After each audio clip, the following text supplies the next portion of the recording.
Episode 106 to 110। Aditi अभी भी आंखें फाड़े रक्षित को देख रही थी। रक्षित हंसते हुए बोला, क्या हुआ? कैसा लगा मेरा सरप्राइज जान? अब तो तुम हार चुकी हो, इसलिए मैं जो करूंगा तुम मुझे वो करने दोगी। अभी अदिति कुछ बोलती उससे पहले ही रक्षित उसके होठों पर टूट पड़ा और बड़े ही पैशनेटली उसके होठों को अपने होठों में दबोचकर उसे किस करने लगा। वह किस करते हुए ही अदिति को उसके कमर से पकड़ता है और उसे ऊपर उठा लिया, जिससे अदिति के दोनों पैर रक्षित के कमर के चारों तरफ लिपट गए। रक्षित इसी तरह अदिति को किस करते हुए हैं शावर के नीचे आकर खड़ा हो गया। उसने अपने दूसरे हाथ से शावर का टैब ऑन किया और अब शावर का ठंडा पानी उन दोनों के ऊपर गिरने लगा। जैसे ही शावर का ठंडा पानी अदिति के ऊपर गिरा, वो झट से अपने सेंस में वापस आ गई और वह कसमसाते हुए रक्षित को दूर करने लगी। पर रक्षित अदिति से दूर न होने की बजाय उसे और भी कसकर जकड़ लिया। अब उसकी किस डीप हो गए थे। वो धीरे धीरे अपने टंग को अदिति के मुंह के अंदर एंटर करने लगा, पर अदिति ने अपने मुंह को बंद कर रखा था। ये देखकर रक्षित ने उसके कमर को कसकर मसला, जिससे दर्द के कारण अदिति के मुंह से आह निकल गई। इसी का फायदा उठाकर रक्षित अपने जीभ को उसके मुंह के अंदर डाल दिया। अब दोनों के ही जीभ एक दूसरे के जीभ से उलझे हुए थे। शावर का ठंडा पानी दोनों को ही भिगो रहा था, पर अब दोनों ही एक दूसरे की किस में पूरी तरह से खो चुके थे। दोनों पर ही मदहोशी सवार हो चुकी थी और दोनों की ही पकड़ एक दूसरे पर कसती जा रही थी।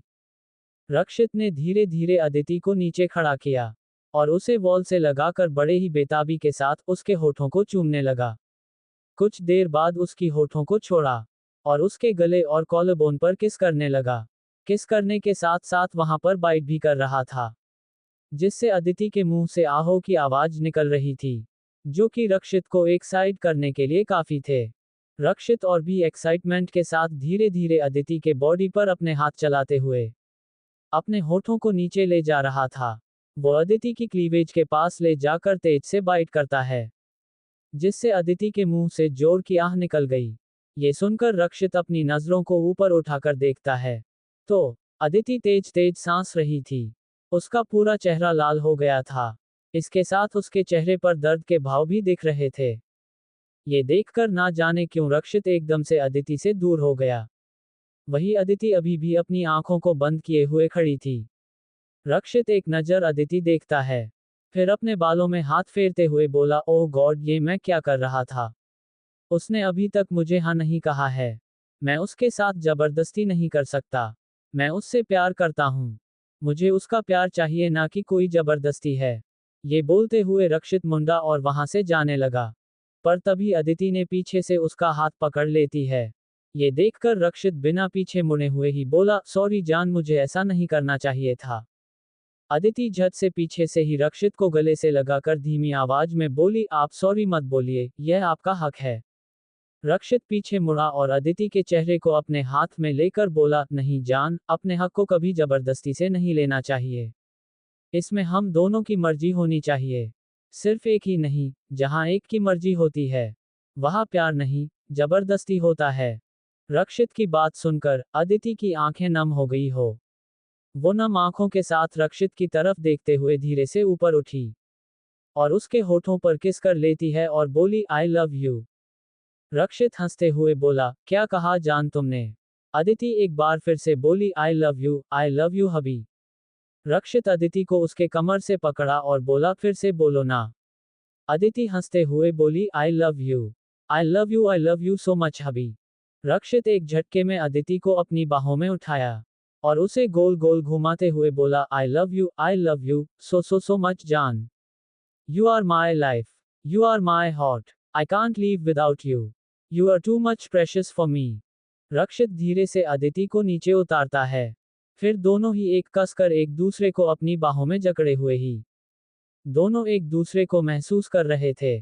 कुछ देर बाद रक्षित को जब महसूस हुआ कि अदिति कांप रही है, तो जल्दी से उसने शॉवर का टैप बंद किया और तुरंत ही अदिति को अपनी गोद में उठा लिया। फिर वो अदिति को गोद में लिए हुए ही रूम के अंदर आया, जहां पर एक साइड में छोटा सा बेड था। रक्षित ने अदिति को बेड उसको लेटाया।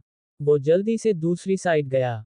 उसने पहले से ही अदिति के लिए कपड़े रखे हुए थे उसने उस पैकेट को उठाया और अदिति की तरह बढ़ाते हुए बोला, चलो जान, जल्दी से पहले कपड़े चेंज कर लो, वरना तुम बीमार हो जाओगी।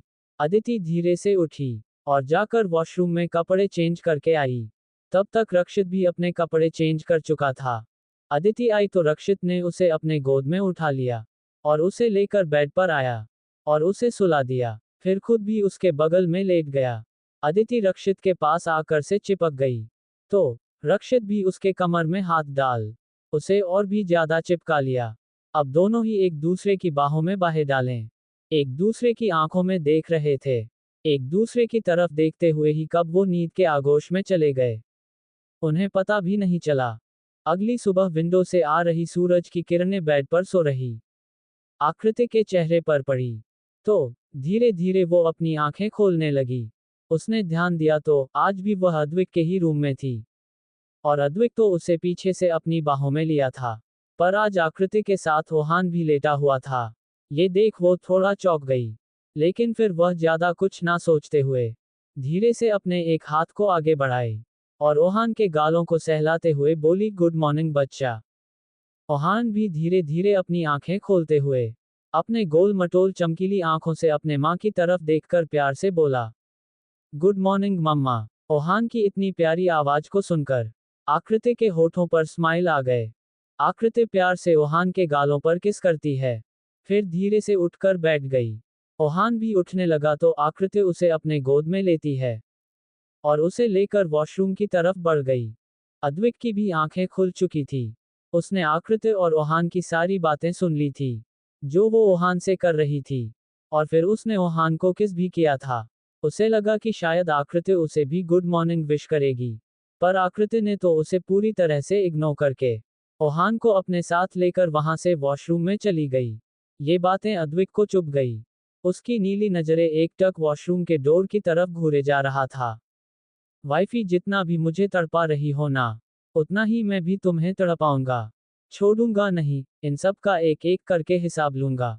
अद्विक अपने मन ही मन बोला और फिर वह भी धीरे से बेड पर से उठ गया और दूसरे रूम के वॉशरूम में फ्रेश होने के लिए चला गया। कुछ देर बाद तीनों ही डाइनिंग टेबल पर बैठे हुए थे और ब्रेकफास्ट कर रहे थे। अद्विक ब्रेकफास्ट करने के बाद वहां से ऑफिस के लिए निकल गया। आकृति ओहान के साथ ही थी। वहीं दूसरी तरफ अदिति की भी आंखें खुल गई थी। वो उठती है तो रक्षित उसे ही लगातार अपने प्यार भरी नजरों से देखे जा रहा था। रक्षित को ऐसे खुद की तरफ देखता हुआ पाकर अदिति एक हल्की स्माइल के साथ बोली, गुड मॉर्निंग हबी। अक्षत मुंह बनाया और बोला, अपने हबी को कोई ऐसी गुड मॉर्निंग विश करते हैं क्या बीवी? अदिति मासूमियत से बोली, तो फिर कैसे विश करते हैं? ये सुनकर रक्षित के होठों पर स्माइल आ गई और वह बोला, तुम्हें नहीं पता कि कैसे विश करते हैं? अदिति बच्चों की तरह अपने सिर को ना में हिलाते हुए बोली, नहीं मुझे नहीं पता, मैं तो सबको ऐसे ही विश करती हूँ। रक्षित मुस्कुराया और बोला, रुको मैं तुम्हें अभी बताता हूँ। इतना बोल वो अदिति के होठों की तरफ झुका और एकदम से उसके होठों पर किस करने लगा। अदिति हैरान हो गई और उसकी आंखें बड़ी बड़ी हो गई। वो अपने बड़े बड़े आंखों की पलकों को बार बार झपकाते हुए रक्षित के होठों को अपने होठों पर फिल कर रही थी। उसकी आंखें अपने आप ही बंद हो गई, क्योंकि रक्षित धीरे धीरे उसके होठों को पर डिप किस करने लगा था और अदिति भी उसमें खो गई थी। कुछ देर बाद रक्षित अदिति के होठों को छोड़ा और मुस्कुराकर बोला, गुड मॉर्निंग, ऐसे विश करते हैं जान? अदिति नाराजगी से मुंह फुला लेती है और बोली, आप बोलकर भी बता सकते थे ना। रक्षित, जिसकी नजरें अदिति के लाल होठों पर ठहरे हुए थे, वो उसे उसी तरह देखते हुए बोला, ऐसे बिना किए बताने में वो मजा नहीं है जान जो प्रैक्टिकल में है। इतना कहकर वो फिर से नीचे झुका और उसके होठों पर किस कर लेता है, पर उसकी किस इस बार बहुत ही सॉफ्ट थी। अदिति गुस्से से रक्षित के सीने पर मारते हुए बोली, आप बहुत बुरे हो, छोड़ो मुझे और मुझे जाने दीजिए। मुझे घर पर भी जाना है। वैसे भी कल रात में यही रह गई और किसी को भी मैंने बताया भी नहीं। घर पर सभी लोग परेशान हो रहे होंगे। रक्षित अदिति के ऊपर से उठते हुए बोला, डोंट वरी जान, कोई भी परेशानी नहीं होगी, बिकॉज सबको पता है कि तुम अभी अपने हस्बैंड के साथ हो, इसलिए कोई कुछ नहीं बोलेगा तुम्हें। रक्षित की कही बात सुन अदिति हैरान हो गई वह अपनी आंखें बड़ी की उसकी तरफ देखते हुए बोले, इसका मतलब क्या आपने सबको बता दिया कि मैं आपके साथ हूँ? रक्षित बस मुस्कुरा दिया, वो कुछ बोला नहीं। ये देख अदिति ने मुंह बनाया और तुरंत ही बेड पर उठकर बैठ गई और बोली, आपने ये सही नहीं किया। अब मैं कैसे सबके सामने जाऊंगी?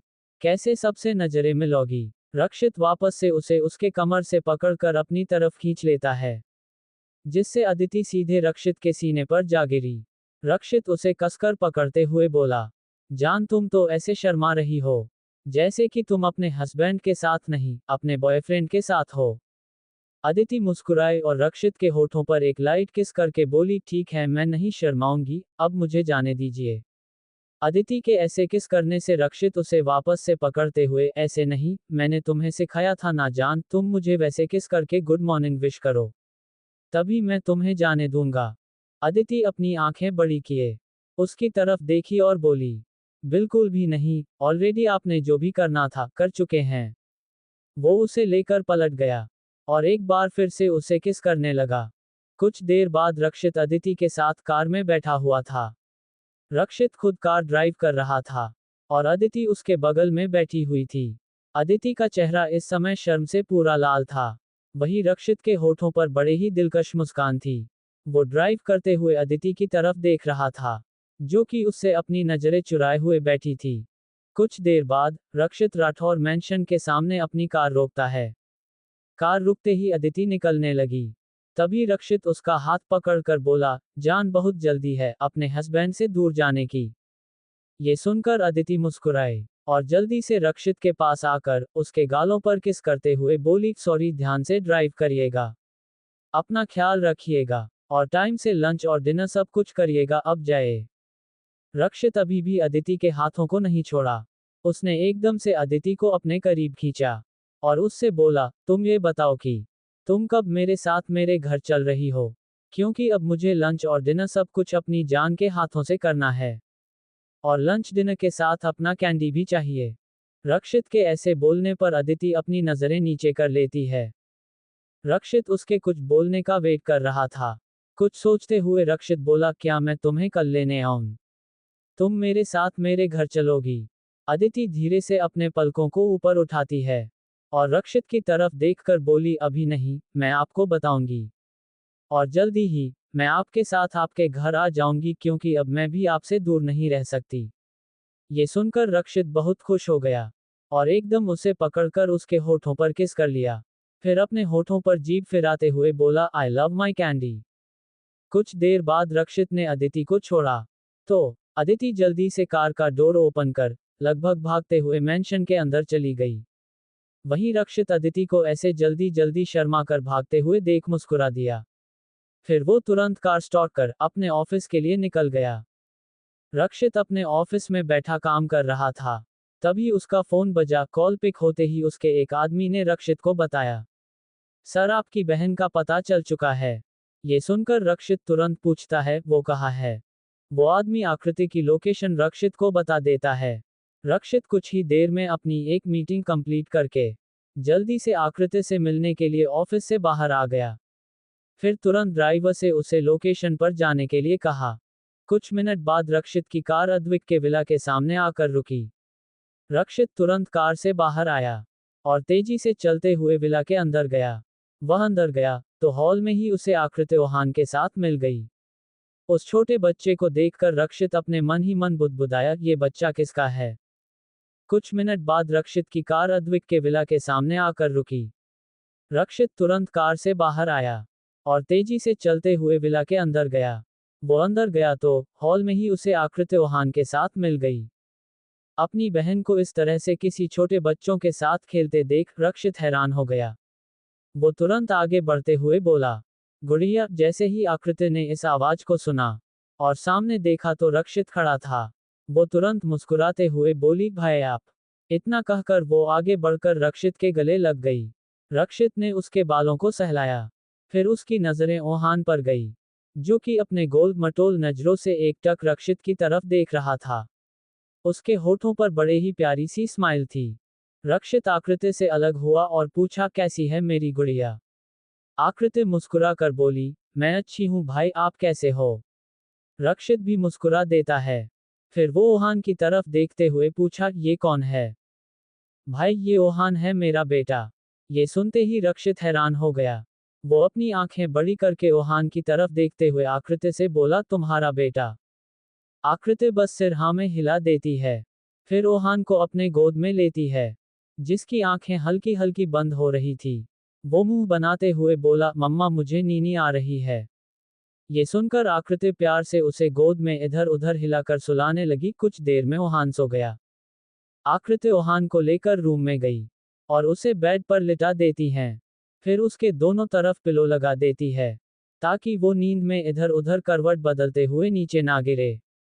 फिर वो बाहर आई। उसे अच्छे से पता था कि उसके भाई के मन में बहुत सारे सवाल चल रहे होंगे। वो रक्षित के पास आकर बैठ गई, तो रक्षित उसे ही देख रहा था। उसकी नजरों में बहुत से सवाल थे। आकृति रक्षित की तरफ देखते हुए बोली, भाई आप यहाँ अचानक? रक्षित आकृति की तरह देखते हुए पूछा, गुड़िया मुझे ये बात कि ये बच्चा किसका है? क्या ये बच्चा अद्विक और टीना का तो नहीं? ये सुनकर आकृति कुछ बोल नहीं सकी। वो अपनी नजरें नीचे कर लेती है। ये देखकर रक्षित को बहुत तेज गुस्सा आया। वो गुस्से से चिल्लाकर बोला, ये सब क्या है गुड़िया? तुम किसी नाजायज औलाद को कैसे अपना बेटा बोल सकती हो? ओहान के लिए नाजायज शब्द सुनकर आकृति को बिल्कुल भी अच्छा नहीं लगा। वह तुरंत बोली, भाई वह छोटा बच्चा है, उसे ऐसे मत बोलिए। रक्षित गुस्से से बोला, ऐसा ना बोलूं तो क्या बोलूं? वो नाजायज ही तो है। अद्विक और टीना का नाजायज औलाद छी। मुझे तो बोलते हुए भी शर्म आ रही है। मुझे नहीं पता था कि अद्विक इतना गिरा हुआ इंसान है। आकृति कुछ नहीं बोल पा रही थी। वो चुपचाप बैठी हुई थी। तभी रक्षित आगे बोला, अब तुम एक पल भी उस अद्विक के साथ नहीं रहोगी। तुम्हें अभी इसी वक्त मेरे साथ यहाँ से चलना होगा। तुम इस रिश्ते में और नहीं रह सकती, और तुम्हें कोई जरूरत नहीं है उसके नाजायज औलाद को अपना बेटा कहने का। वो तुम्हारा बेटा नहीं है।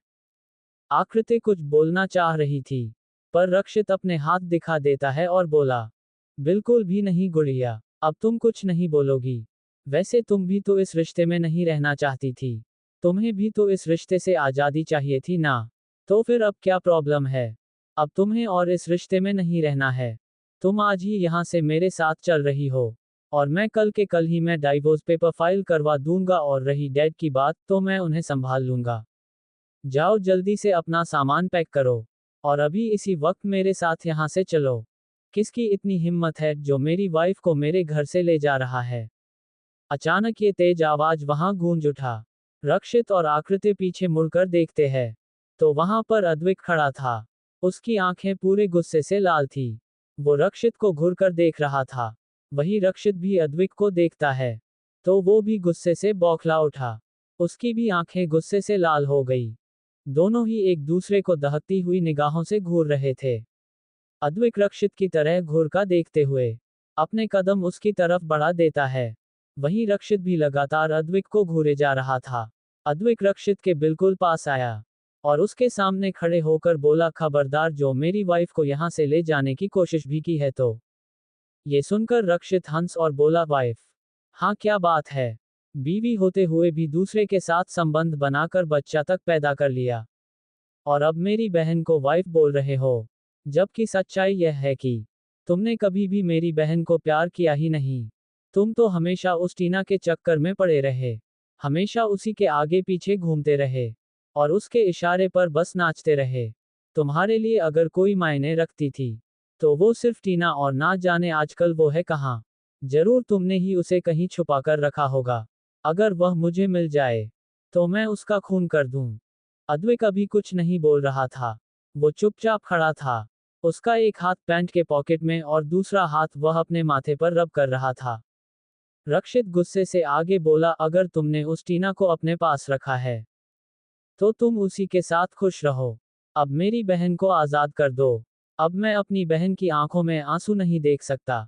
मैंने उसकी आंखों में हमेशा तुम्हारे साथ एक दर्द देखा है। मुझे लगा था कि शायद उसके साथ रहते हुए तुम उससे प्यार करने लग जाओगे, तुम उसे अपना बना लोगे, पर नहीं, मैं गलत था। तुम कभी भी उसे नहीं समझ सकते। इसलिए अब और मेरी बहन यहाँ नहीं रहेगी। तुम यहाँ अपने बेटे और अपने सो कॉल्ड गर्लफ्रेंड टीना के साथ खुशी खुशी रह सकते हो। अब मेरी बहन तुम्हारी लाइफ में कभी भी इंटरफेयर नहीं करेगी। इतना बोलकर रक्षित आकृति के हाथों को पकड़ा और बोला, गुड़िया जाओ जल्दी सामान लेकर आओ। तभी अद्विक आकृति की कमर को पकड़कर एकदम से उसे अपने करीब खींच लेता है, जिससे आकृति सीधे अद्विक के हार्ट चेस्ट से जा लगी। उसके मुंह से हल्की सी आह निकल गई। अद्विक उसे घूर कर देखता है और फिर रक्षित की तरफ देखते हुए बोला, खबरदार जो मेरी वाइफ को कहीं भी ले जाने के लिए बोला। शी इज माई वाइफ, ये मेरी है और मेरी ही रहेगी। वह अद्विक सिंह राठौर की सनक है, जुनून है, पागलपन है, जिसे कोई भी मुझसे दूर नहीं कर सकता, समझे। इसलिए मिस्टर रक्षित कपूर, जिस तरह से आए हो यहाँ, उसी तरह से खुशी खुशी वापस लौट जाओ। मैं यहाँ अभी कोई तमाशा नहीं करना चाहता, क्योंकि मेरा मूड अभी बहुत अच्छा है और इस अच्छे मूड में मैं अपनी वाइफ और अपने बच्चे के साथ क्वालिटी टाइम स्पेंड करना चाहता हूँ। रक्षित एक तंजी भरी मुस्कान के साथ बोला, वाह वाइफ का तो नहीं पता, पर हाँ की एक बात तो तुमने बिल्कुल सही कहा। अपना बच्चा, वो तुम्हारा ही बच्चा है, तो तुम अपने बच्चे के साथ क्वालिटी टाइम स्पेंड कर सकते हो। तुम्हें कोई नहीं रोकेगा, पर मेरी बहन तुम्हारे साथ नहीं रहेगी। तुम्हें अगर तुम्हारी वाइफ चाहिए तो उस बच्चे की माँ को ले आओ और उसके साथ अपना क्वालिटी टाइम स्पेंड करो, पर मेरी बहन अब यहाँ एक पल नहीं रहेगी। मैं अपनी बहन को तुम्हारी नाजायज औलाद की माँ बनते हुए कभी भी नहीं दे सकता। जैसे ही अद्विक ने ये सुना, उसकी आंखें और भी ज्यादा गुस्से से दहकने लगी। अभी वह बहुत ही ज्यादा भयानक लग रहा था। वह अपनी भारी आवाज में बोला, मिस्टर रक्षित कपूर, खबरदार जो मेरे बेटे को नाजायज कहा तो वह मेरा और मेरी वाइफ का बच्चा है, और मैं अभी अपनी वाइफ यानी अपने बच्चे की माँ के साथ ही क्वालिटी टाइम स्पेंड करने के लिए बोल रहा हूँ। रक्षित तुरंत बोला, हाँ तो बोल तो रहा हूँ, वह तुम्हारा ही बच्चा। इतना बोल रक्षित चुप हो गया। उसे अचानक ही अद्विक की कही बातें याद आ गई। वहीं आकृति भी हैरानी से अद्विक की तरफ देख रही थी। रक्षित गुस्से से अद्विक की तरफ देखते हुए बोला, तुम कहना क्या चाहते हो? मेरी बहन कहाँ से तुम्हारे बच्चे की माँ बन गई? उसे जबरदस्ती अपने बच्चे की माँ मत बनाओ, वह तुम्हारे अयाशियों का नतीजा है, तो तुम उसे पालो। ये सुनकर अद्विक गुस्से से चिल्लाया, बस अब और नहीं, वह मेरी और मेरी वाइफ आकृति अद्विक सिंह राठौर का बेटा है। उसे जन्म मेरी वाइफ ने दिया है, ना कि किसी दूसरी लड़की ने। दोबारा मेरे बेटे को नाजायज मत कहना, वरना मैं भूल जाऊंगा कि तुम मेरी मोहब्बत, मेरी वाइफ के बड़े भाई हो। जैसे ही आकृति और रक्षित अद्विक की कही हुई बातें सुनते हैं, तो दोनों ही हैरान हो जाते हैं। दोनों हैरानी से अपने आंखें बड़ी किए अद्विक तरफ देखने लगते हैं। वहीं अद्विक अभी भी गुस्से से रक्षित को घूर रहा था। उसे इस वक्त रक्षित पर बहुत ज्यादा गुस्सा आ रहा था। उसकी हिम्मत भी कैसे हुई उसके बेटे को नाजायज कहने की? वह उसका खुद का जायज बेटा है, वह भी उसकी पत्नी से। तो भला रक्षित ने ऐसा कहा भी कैसे उसके लिए? उसका बेटा बहुत ही ज्यादा मायने रखता था। चाहे वह अद्विक हो या फिर उसकी जगह कोई भी बाप अपने बेटे के लेना नाजायज शब्द नहीं सुन सकता। तो भला अद्विक कैसे सुन सकता था? उसकी भी आज सब्र की सीमा पर हो गई थी, और उसने गुस्से में उनके सामने वह सच बता दिया, जो वह भी नहीं बताना चाहता था। उसने सोचा था कि सही समय देखकर वह पहले आकृति को सब सच बताएगा। अद्विक अभी रक्षित से आगे कुछ बोलता, उससे पहले ही आकृति अद्विक के कॉलर को पकड़कर अपनी तरफ खींचते हुए उसके आंखों में देखते हुए बोली, आप क्या कह रहे हैं? आपके होश भी है? क्या क्या बोले जा रहे हैं? आपने जो अभी कहा, आपको कुछ अंदाजा भी है? ओहान मेरा बेटा है, मुझे कुछ समझ नहीं आ रहा। आप मजाक कर रहे हैं ना? अद्विक आकृति की आंखों में देखते हुए बिना किसी भाव के बोला, क्या यह मजाक करने का समय है आकृति, जो मैं इस तरह का मजाक करूंगा? मैंने जो भी कहा वह सच है। ओहान मेरा और तुम्हारा बेटा है, उसे तुमने खुद जन्म दिया है। अब आकृति को अद्विक की बातें सुन हंसी आने लगी। वह हंसते हुए बोली, क्या मजाक कर रहे हैं आप? ऐसा कैसे हो सकता है? अगर मैंने ओहान को जन्म दिया होता तो मुझे पता होता। ओहान तो क्या, मैंने तो आज तक किसी बच्चे को जन्म दिया ही नहीं। अद्विक आकृति की तरफ देखते हुए बोला, मैं कोई मजाक नहीं कर रहा, ये सच है, और अगर तुम्हें विश्वास नहीं तो जरा ये सुन लो। इतना कहकर अद्विक ने अपने मोबाइल को ओपन किया और उसमें एक वीडियो चलाकर आकृति की तरफ दिखा दिया। ये वीडियो वही था जब रीमा ने अद्विक को सारा सच बताया था। अद्विक ने चुपके से उसका एक वीडियो बना लिया था, जिस बात की खबर रीमा को भी नहीं थी। अद्विक जानता था, आज नहीं कल से आकृति को सब सच बताना है। तो उसके लिए उसके पास एक प्रूफ होना चाहिए। आकृति जैसे जैसे उस वीडियो को देखती जा रही थी, उसके चेहरे के भाव बदलते जा रहे थे। उसे तो यकीन ही नहीं हो रहा था कि उसकी जिंदगी का एक इतना बड़ा राज अभी तक छुपा हुआ था। उसने एक बेटे को जन्म दिया, और अभी तक उसे ये सब कुछ पता ही नहीं था। यहाँ तक कि उसके साथ इतनी बड़ी साजिश रची गई, और उस साजिश को रचने वाली कोई और नहीं, उसकी अपनी कजिन सिस्टर टीना और उसकी बेस्ट फ्रेंड रीमा थी। इन दोनों ने मिलकर उसके खिलाफ इतना बड़ा साजिश रचा, जिस बात की आकृति को भनक तक नहीं लगी। उस वीडियो में रीमा की कही बातों को सुनते हुए आकृति की आंखों के सामने कुछ धुंधले धुंधले से दृश्य आने लगे, और उसका सिर भारी होने लगा। देखते कि देखते आकृति बेहोश होकर गिरने वाली थी कि तभी एकदम से अद्विक उसे अपनी बाहों में पकड़ लेता है, और आकृति उसके गोद में झूल गई। अद्विक आकृति के गालों को थपथपाते हुए बोला, ओपन योर आइज आकृति।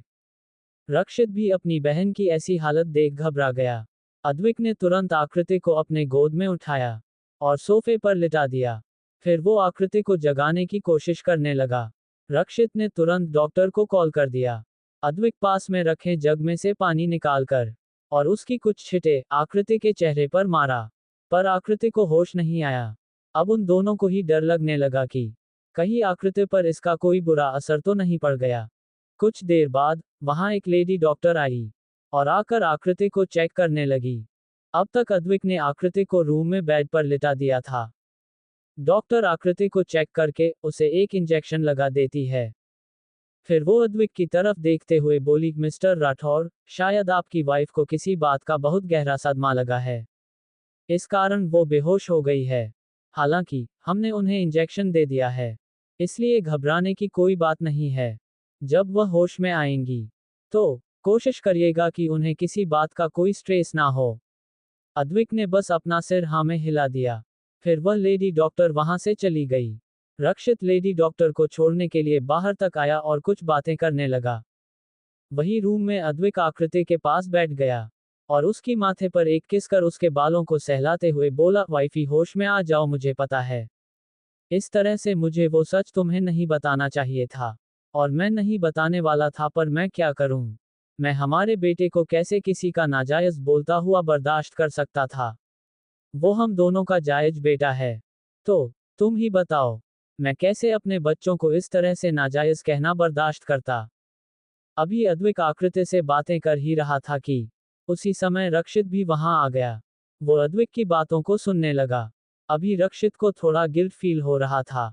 उसे यही लग रहा था कि अगर वो इस तरह से गुस्सा नहीं करता तो अद्विक इस तरह से सब सच नहीं बताता, और शायद आकृति की हालत ये ना होती।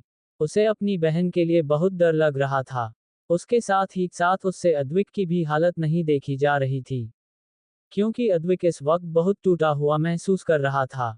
रक्षित चलकर अद्विक के पास गया और उसके कंधे पर हाथ रखा, तो अद्विक उसकी तरफ देखते हुए बोला, देखो ना, अपनी बहन को क्या हो गया है, इसे क्यों नहीं उठ रही। रक्षित अद्विक के हाथों को पकड़कर बोला, संभालो खुद को, कुछ नहीं होगा उसे। वो बहुत स्ट्रांग है, जब वो इससे भी बड़ी मुसीबत को झेल चुकी है तो इस बात को भी झेल लेगी। तुम देखना, कुछ नहीं होगा, और वह जल्द ही होश में आ जाएगी। रक्षित और अद्विक काफी देर तक वही आकृति के पास बैठे हुए थे। करीब 2 घंटे बाद आकृति धीरे धीरे होश में आने लगी। जैसे ही अद्विक की नजर आकृति के चेहरे पर गई तो उसकी आंखों में एक चमक आ गए। वह खुश होकर बोला, वाइफी, तुम्हें होश आ गया, तुम ठीक तो हो ना। आकृति धीरे धीरे अपनी पूरी आंखें खोली, और आंखें खोलते ही उसकी नजर सबसे पहले अपने पास में बैठे अद्विक पर गई। फिर उसकी नजर रक्षित पर गई। उन दोनों को देख आकृति को सब कुछ याद आने लगा, और वो एकदम से अपने चेहरे को दूसरी तरफ फेर ली तो उसे अपने बगल में ओहान सोता हुआ दिखा। ओहान की तरफ देखते हुए उसे अद्विक की कही हुई बातें याद आ गई। ये तुम्हारा ही बेटा है, इसे तुम नहीं जन्म दिया है। वह जल्दी से ओहान को अपने गोद में ले लेती है और उसके पूरे चेहरे को प्यार से चूमने लगी। वो चूमते हुए बोली, मेरा बच्चा, मेरा सोना, मेरा ओहान। उद्धरण चिन्ह। ओहान जो कि सो रहा था। आकृति के ऐसे लगातार किस करने से उसकी आंखें खुल गई और वह अपने गोल मटोल टिमटिमाते हुई आंखों से आकृति की तरफ देखकर बोला, मम्मा। जैसे ही आकृति ने ओहान के मुंह से मम्मा सुना, वह एकदम से उसने सीने से लगाकर बोली, हाँ मेरा बच्चा, हाँ मैं तुम्हारी मामा हूँ। मेरा बच्चा हो तुम मेरे बेटे हो। आकृति इस तरह से ओहान को अपने सीने से लगाई थी, जैसे मानो जन्मों बाद आज वह अपने बेटे से मिली हो। उसे इस वक्त बहुत खुशी हो रही थी। वहीं पास में बैठा अद्विक और रक्षित दोनों ही हैरानी से आकृति को देख रहे थे। पर आकृति को इस तरह से ओहान को प्यार करते देख उन दोनों के होठों पर हल्की सी स्माइल आ गई। रक्षित आकृति की तरफ देखते हुए पूछा, गुड़िया अब कैसी हो तुम? आकृति ओहान को उसी तरह अपने सीने से लगाए हुए रक्षित की तरफ देख मुस्कुराकर बोली, मैं अच्छी हूँ भाई, बहुत अच्छी हूँ मैं। ये बोलते हुए आकृति की नजर अद्विक पर गई, जिसके चेहरे पर कोई भाव नहीं थे। अद्विक कुछ सेकंड तक आकृति को देखा और फिर वहां से अपने रूम में चला गया। अद्विक को ऐसे जाते देख आकृति बेचैन हो उठी, पर कहीं ना कहीं उसे पता था कि इतने दिनों से वह अद्विक को गलत समझ रही थी और उसके साथ अच्छे से व्यवहार नहीं कर रही थी।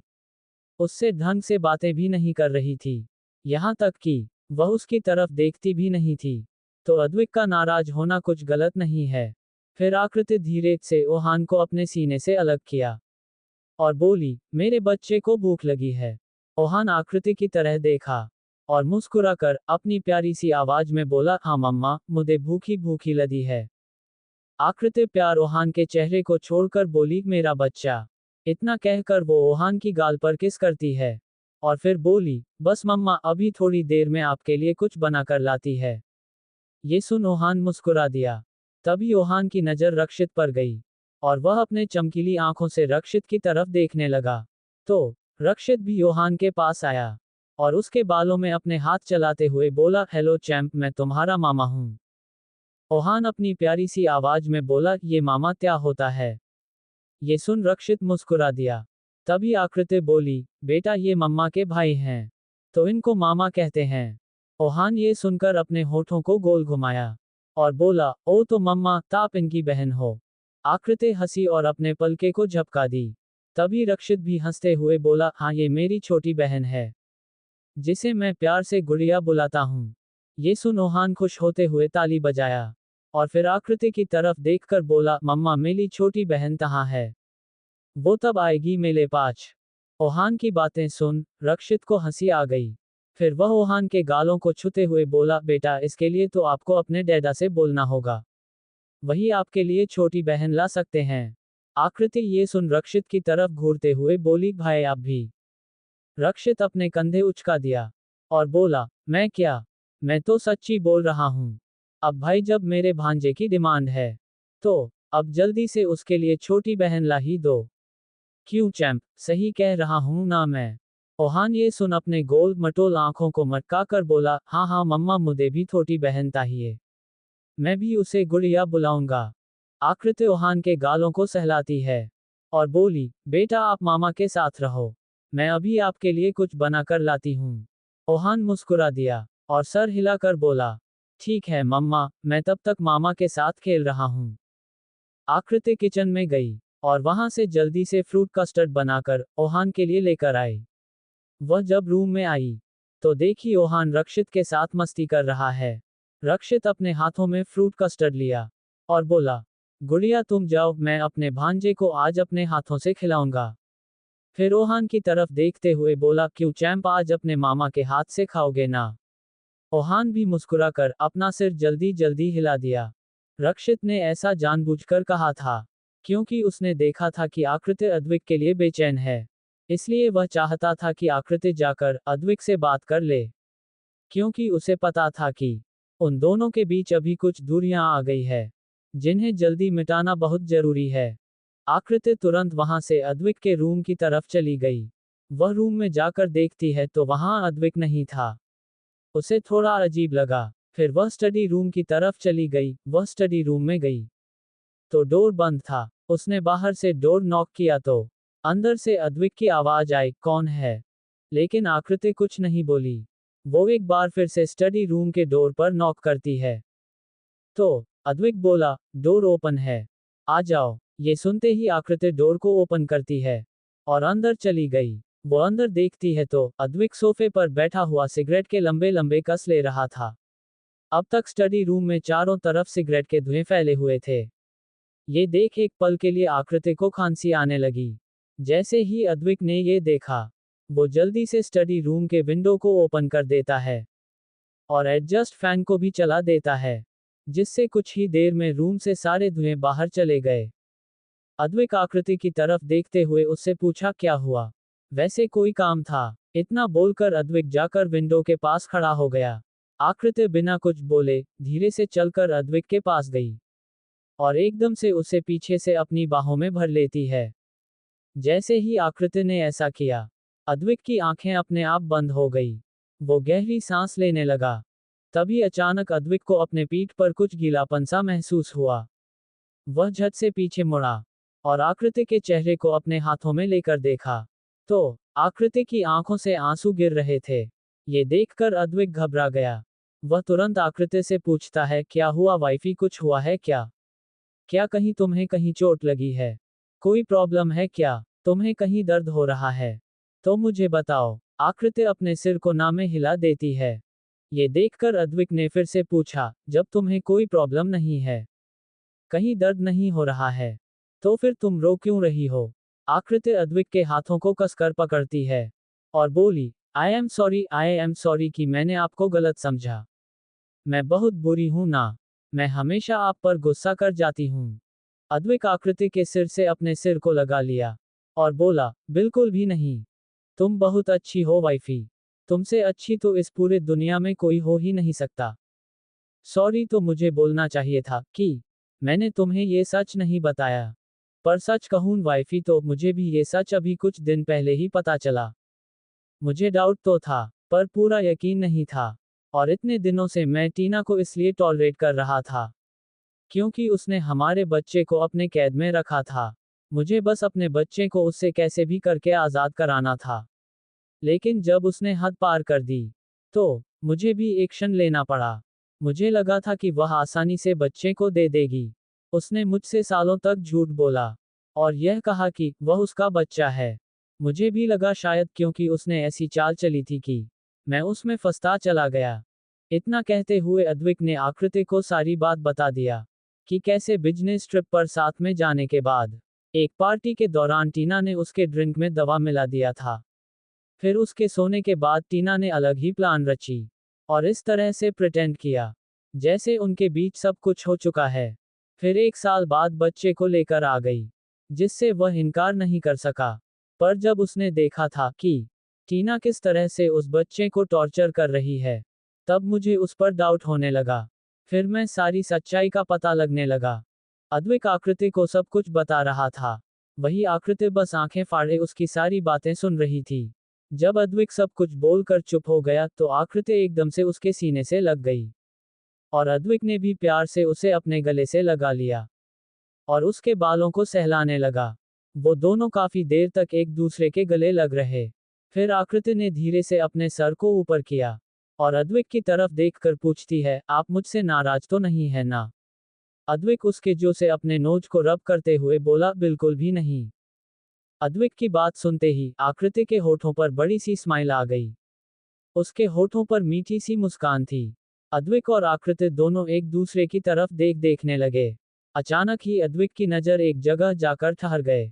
उसकी नज़रें आकृति की होठों पर ठहरे हुए थे। वह धीरे धीरे उसके होठों की तरफ झुकने लगा।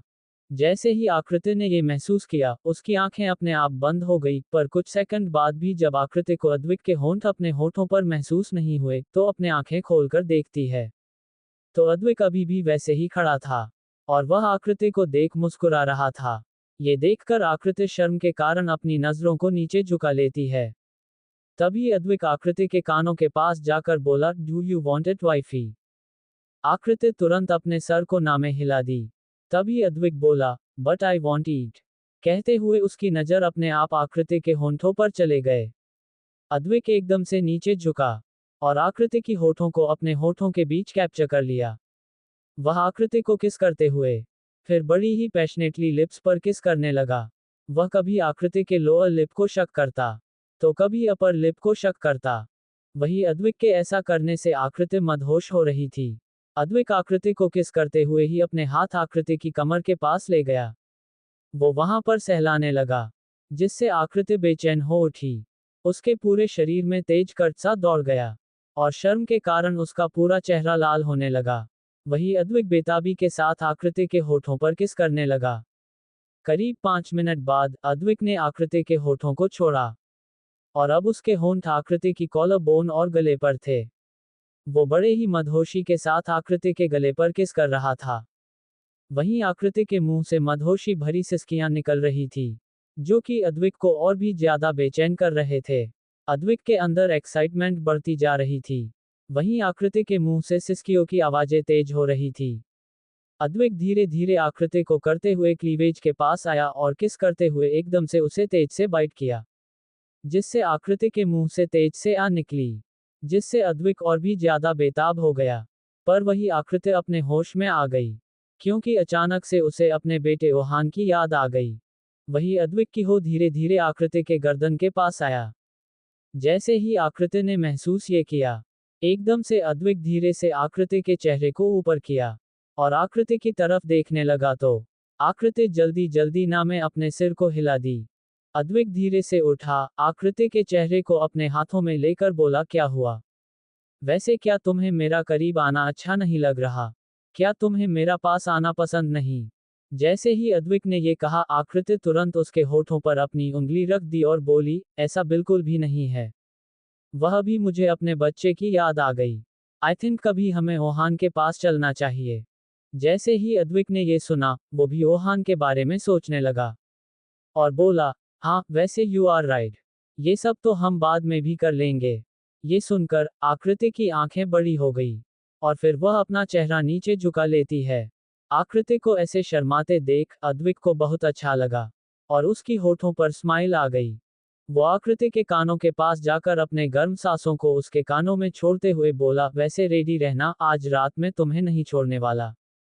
अद्विक की ऐसी बातें सुनकर आकृति फिर से अपनी पलकों को ऊपर करके अद्विक की तरफ देखने लगी, तो अद्विक के होठों पर इस वक्त एक तिरछी स्माइल थी। वहीं आकृति अद्विक को ऐसे स्माइल करते देख उसके सीने पर हाथ रख उसे झटके से धक्का देकर भागकर स्टडी रूम से बाहर चली गई। वहीं आकृति को ऐसे जाते देखकर अद्विक बोला, वाइफी जितना भागना है भाग लो, पर आज रात में तुम्हें नहीं छोड़ने वाला। आकृति जाते हुए एक बार पीछे की तरफ अपने जीभ को दिखाकर अद्विक को चिढ़ाने लगी और बोली, बिल्कुल भी नहीं। अद्विक आकृति को पकड़ने के लिए दौड़ा, पर तब तक आकृति स्टडी रूम से बाहर चली गई थी। अद्विक अपने बालों में अपने एक हाथ को फिराते हुए बोला, उफ वाइफी, तुम्हारी हरकतें तो मेरी जान ले लेती है।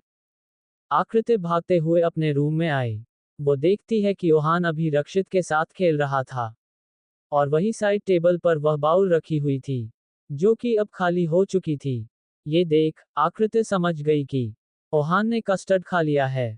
जैसे ही ओहान की नजरें अपनी मम्मा पर गई, तो वह स्माइल करते हुए बोला, मम्मा मम्मा मुझे हग करो।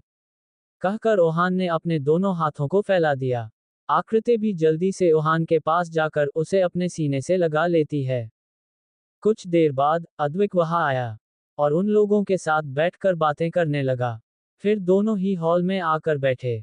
एक सर्वेंट ने उनके लिए स्नैक्स और कॉफी बनाकर लाया। रक्षित कुछ देर तक उनके पास बैठा हुआ बातें कर ही रहा था कि उसी समय उसका फोन बजने लगा।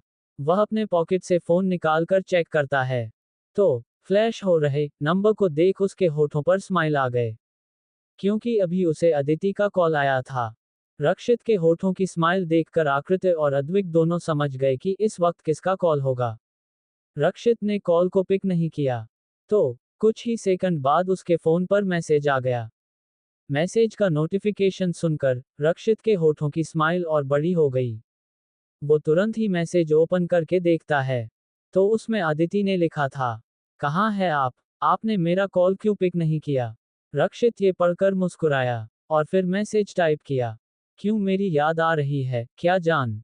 जैसे ही रक्षित ने मैसेज किया, दूसरी तरफ से तुरंत अदिति का मैसेज आया। नहीं, ऐसा तो बिल्कुल भी नहीं है। और मैं आपको क्यों याद करूंगी? रक्षित हल्का मुस्कुराया और फिर अदिति को टाइप किया। अच्छा, पर मुझे तो लगा कि कोई मुझे बहुत याद कर रहा है। इसीलिए तो इतनी बेताबी से कॉल किया। और जब कॉल पिक नहीं हुआ, तो तुरंत मैसेज आ गया। वहीं अदिति रक्षित के मैसेज को देख शर्मा गई। वो भी बेड पर लेटी हुई थी। वह पिलो में अपना चेहरा छुपाते हुए मैसेज किया, आप बहुत बुरे हैं। जैसे ही रक्षित ने ये मैसेज पढ़ा तो वह हंसने लगा। तभी रक्षित ने तुरंत टाइप किया, वो तो मुझे पता है जान। और अभी तो तुमने मेरा बुरा रूप देखा ही कहा है। अभी तो मैं तुम्हें बहुत कुछ दिखाने वाला हूँ। बिकॉज तुमने मुझे बहुत तड़पाया है। तो उसकी सजा तो तुम्हें मिलकर रहेगी, जान। मैसेज सेंड करते ही रक्षित को महसूस हुआ कि जैसे कोई उसे चारों तरफ से घेर रखा है। अपनी नज़र ऊपर करके देखा, तो एक साइड आकृत्य और एक साइड अद्विक बैठा हुआ था। रक्षित एकदम से उछल गया। और वह हैरानी से बोला, ओ गुड़िया, अद्विक देखो तुम दोनों मुझे तंग क्यों कर रहे हो? आकृति हंसते हुए बोली, अच्छा, तो आप मेरी नंद को तंग कर रहे हो? और हम आपको जरा सा भी कुछ ना बोले? दिस इज नॉट फेयर, भाई।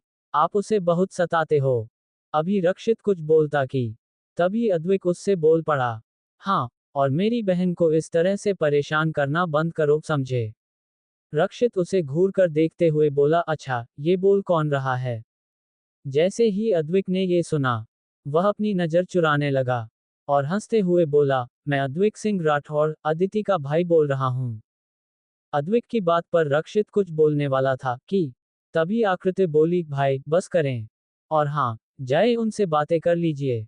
रक्षित फोन को अपने पॉकेट में रखते हुए बोला, गुड़िया, मैं अदिति से बाद में बात कर लूंगा, पर अभी मुझे जाना है। मुझे कुछ इम्पोर्टेंट काम याद आ गया।